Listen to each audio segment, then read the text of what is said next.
Abandoned by a man who swore to serve and protect. A K-9 officer who spent his life keeping a community safe was dumped at a shelter when he retired. But thanks to an unusual turn of events, he was rescued and given a second leash on life.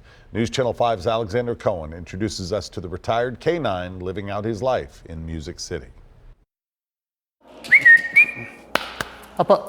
Randy Hare has spent his career training dogs like Ringo. We worked with him and trained him, and he did very well. Ringo came to Randy's training facility in Mississippi after he was rescued from a shelter in Georgia 12 years ago. He was in pretty bad shape. He immediately showed promise as a drug detection dog and went to work for the Jackson Police Department in Mississippi for nearly a decade.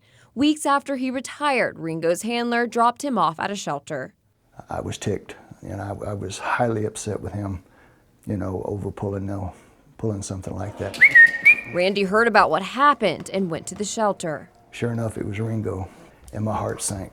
Randy adopted the yellow lab, and together they just opened Alpha K-9 Training Center in Nashville. With the way he actually started being close to death and the way he was kind of abandoned in this, we're not going to let that happen again. Come in.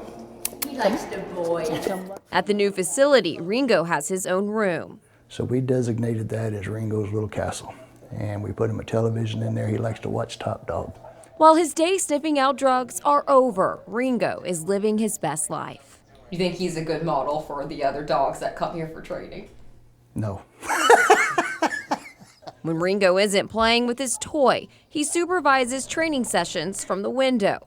A happy ending to his story. But he's going to live out his days like he should.